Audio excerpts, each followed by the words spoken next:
Just enjoy and listen to, and have a fun of it. 안녕하세요. 여러분의 이야기 창고 스토리 레이디오 스테이션입니다. 저는 덱스터입니다. 그리고 저는 클레어입니다. 본격적인 이야기를 시작하기 전에 구독과 좋아요, 알림 설정 꼭 좀 부탁드립니다. 저희에겐 정말 큰 힘이 되거든요. 자, 오늘 저희가 한번 깊게 파헤쳐볼 인물, 바로 야만인 코난의 창조주, 로버트 어빈 하워드입니다. 아, 코난. 아마 코난이라는 이름은 영화나 게임으로 다들 익숙하실 거예요. 맞아요. 그런데 그 엄청난 캐릭터를 만든 작가의 삶이 어땠는지, 또 그 사람이 오늘날 판타지, 특히 우리가 아는 퀘스트형 게임에 얼마나 큰 영향을 미쳤는지는 잘 모르시는 분들이 많죠. 그래서 오늘 하이 판타지 장르의 또 다른 거장이라고 할 수 있는 로버트 하워드에게 이 시간을 바쳐볼까 합니다. 좋습니다. 그럼 야만인을 만든 남자 이야기부터 시작해볼까요? 네, 이 로버트 하워드라는 사람이요, 1900년대 초에 펄프 매거진이라는 것에 글을 쓰던 작가였어요. 펄프 매거진이요? 그게 뭐죠? 말 그대로 질 낮은 펄프 종이에 찍어내던 굉장히 저렴하고 대중적인 잡지였어요. 아, 요즘으로 치면 웹소설 플랫폼 같은 느낌이었을까요? 오, 정확한 비유예요. 다작을 해야 했고요. 그런데 여기서 진짜 아이러니한 점이 나와요. 뭐죠? 평생 그렇게 많은 글을 썼는데 살아생전에는 자기 이름으로 낸 책을 단 한 권도 출판하지 못했어요. 네. 한 권도요? 네. 우리가 아는 그의 모든 명성은 그가 30살이라는 젊은 나이에 스스로 생을 마감한 후에야 찾아온 거죠. 와, 삶 자체가 한편의 비극소설 같네요. 그렇죠. 그래서 오늘날 검과 마법, 그러니까 소드 앤 소쏘리 장르의 아버지라고 불리는 그의 세계관이 대체 어떻게 만들어졌는지 그의 삶부터 한번 따라가 보려고 합니다. 그의 인생에 가장 큰 영향을 미친 사건이 바로 텍사스 석유 붐이었다면서요? 네, 맞습니다. 그가 살던 아주 조용한 시골 마을 크로스플레인즈에 석유가 터지면서 그냥 모든 게 바뀌어버린 거예요. 보통 붐이라고 하면 경제가 살아나고 좋은 이미지를 떠올리는데 하워드는 정반대였어요. 그는 그 번영의 이면을 본 거죠. 이면이요? 유전이 발견되니까 외부인들이 구름처럼 몰려들었다가 유전이 마르니까 폐허만 남기고 싹 떠나버리는 거예요. 아, 이걸 어릴 때부터 본 하워드에게 문명이라는 건 뭐랄까 본질적으로 탐욕스럽고 또 너무나 취약한 것이었던 거죠. 그래서 그의 작품에 그렇게 찬란하게 빛나다가 갑자기 멸망해버린 고대 왕국들이 계속 등장하는 거군요. 바로 그겁니다. 문명의 허무함을 자기 눈으로 직접 본 경험이 그대로 녹아든 거예요. 듣고 보니 그렇네요. 그리고 또 다른 경험. 어린 시절에 굉장히 허약해서 심한 괴롭힘을 당했다고 하더라고요. 네, 이것도 아주 중요한 트라우마죠. 그런데 이 트라우마를 극복하는 방식이 정말 하워드다워요. 어떻게 했죠? 피하는 게 아니라 그냥 정면으로 부딪힌 거죠. 웨이트 트레이닝이랑 아마추어 권투에 미친 듯이 몰두해서 몸을 단련했어요. 아, 그래서 그 경험을 통해서 폭력과 힘이 자신을 지키는 오히려 긍정적인 수단이라고 생각하게 된 거군요. 맞아요. 그의 소설 속 주인공들이 왜 그렇게 지성이나 대화보다는 원초적인 힘으로 세상을 돌파하는지 그 이유가 바로 여기에 있는 거죠. 코난 같은 근육질의 사나이 캐릭터가 바로 거기서 탄생한 거네요. 여기서 또 정말 흥미로운 연결고리가 하나 나옵니다. 뭔데요? 바로 코즈믹 호러의 대가 H.P. 러브크래프트와의 우정입니다. 아, 그 유명한 러브크래프트요? 네, 평생 편지만 주고받은 단 한 번도 만난 적 없는 펜팔 친구였대요. 와, 정말 신기한 관계네요. 이게 간데 단순한 친목을 넘어서서 서로의 작품 세계에 엄청난 영향을 줬다고요? 맞습니다. 두 사람이 서로의 세계관을 연결하기로 합의를 해요. 세계관을요? 네. 그래서 코난이 활약하는 하이보리아 시대가 러브크래프트 세계관에 아주 먼 과거라는 설정이 붙게 됩니다. 아, 그래서 하워드의 작품에 그냥 칼싸움만 있는 게 아니라 뭔가 이해할 수 없는 우주적인 공포 분위기가 더해진 거군요. 정확합니다.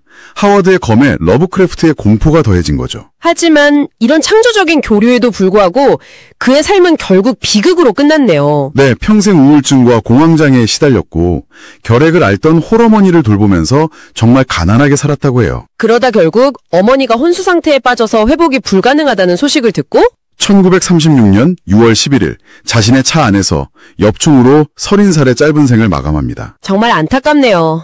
이렇게 일부에서는 로버트 하워드의 강력하고도 비극적인 삶이 어떻게 그의 독특한 작품 세계를 만들었는지 살펴봤습니다. 2부에서는 드디어 그의 대표 캐릭터인 코난, 그리고 솔로몬 케인 같은 인물들을 만나보고요.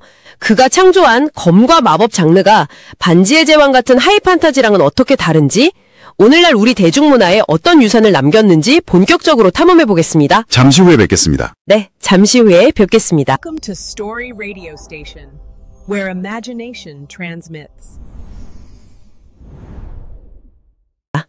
여러분의 이야기 창고 스토리 라디오 스테이션 2부 시작합니다. 네, 1부에서는 로버트 하워드의 파란만장한 삶과 그의 작품 세계에 녹아든 문명 혐오, 그리고 야만성 찬양이라는 철학의 배경을 알아봤습니다. 자, 이제 그의 철학이 담긴 대표 캐릭터들을 만나볼 시간입니다. 역시 첫 번째는 당연히 야만인 코난이죠. 그렇죠. 키메리아 출신의 전사, 도둑, 해적, 용병을 거쳐서 왕까지 되는 인물. 네, 문명의 규칙 같은 거 대신에 오직 자신의 힘과 생존 본능만을 믿는 그야말로 하워드 철학의 결정체라고 할 수 있는 캐릭터입니다. 그런데 코난과는 정말 정반대의 매력을 가진 영웅도 있더라고요. 바로 솔로몬 케인. 아, 솔로몬 케인 정말 극과 극이죠. 16세기, 17세기를 배경으로 한 검은 옷을 입은 아주 엄격한 청교도 검객이잖아요. 맞아요. 코난이 자기 욕망을 위해 싸운다면 이 인물은 오직 신앙심에 따라서 악을 처단하죠. 네, 특히 그가 싸우는 대상이 초자연적인 공포, 악령 같은 것들이라 오늘날 다크 판타지의 원조격이라고 볼 수 있습니다. 그 외에도 코난의 먼 조상격인 정복자 칼이라든지 로마 제국에 맞서 싸운 브란막 모른 같은 여러 영웅을 통해서 문명의 흥망성쇠라는 주제를 계속 탐구했더라고요. 맞아요. 그러면서 자신도 모르게 검과 마법이라는 새로운 판타지 하위 장르를 발명해버린 거죠. 이게 우리가 보통 판타지 하면 떠오르는 반지의 대왕과는 아주 다르다고요? 네, 어떻게 다른지 제가 딱 정리해 드릴게요. 핵심은 규모와 목표의 차이입니다. 규모와 목표요? 네, 반지의 대왕 같은 하이 판타지는요, 세계를 구원하는 영웅, 선과 악의 명확한 대립, 이런 서사적 스케일이 엄청나게 크죠. 그렇죠. 세상을 구해야 하니까요. 이걸 하이 스테이크스라고 해요. 판돈이 큰 거죠. 아, 하이 스테이크스. 반면에 검과 마법, 코난의 이야기는요, 주인공이 세계 구원 같은 거엔 전혀 관심이 없어요. 그럼 뭐에 관심이 있는데요? 개인의 생존, 부, 복수, 이런 지극히 개인적인 목표를 위해 싸웁니다. 이걸 로우 스테이크스라고 하고요. 듣고 보니까 RPG 게임에서 메인 퀘스트가 아니라 그냥 원샷짜리 단기 퀘스트 하는 느낌이네요. 바로 그거예요.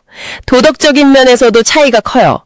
하이 판타지는 선한 주인공이 나오지만 검과 마법의 주인공들은 도덕적으로 회색지대에 있는 경우가 많고 세계는 훨씬 더 잔혹하고 현실적으로 묘사되죠. 하워드가 직접 쓴 코난 이야기는 수능 한 편밖에 안 된다고 하던데 그의 사후에 코난은 정말 대중문화의 아이콘이 됐어요. 그렇죠. 책, 만화, TV 시리즈는 물론이고 1982년에 아놀드 슈왈츠제네거 주연의 영화로 그냥 대히트를 쳤죠.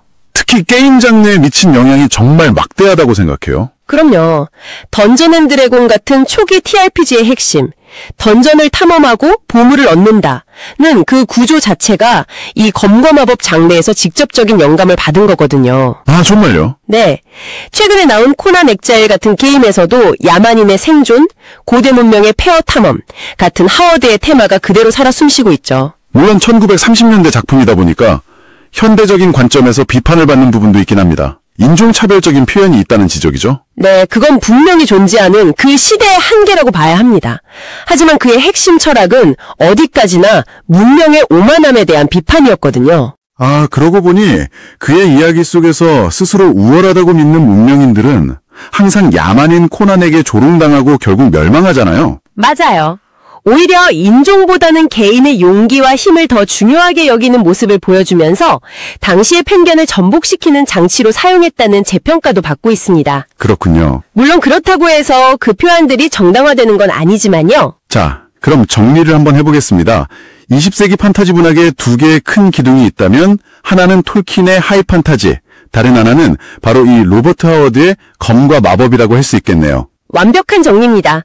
30년의 짧고 비극적인 삶을 살다 간 펄프 작가였지만 그는 문명과 야만이라는 깊은 철학을 바탕으로 현대 판타지의 거친 심장을 만들어낸 진정한 거장이었습니다. 오늘 이야기가 흥미로우셨다면 다시 한번 구독, 좋아요, 알림 설정 잊지 마시고요.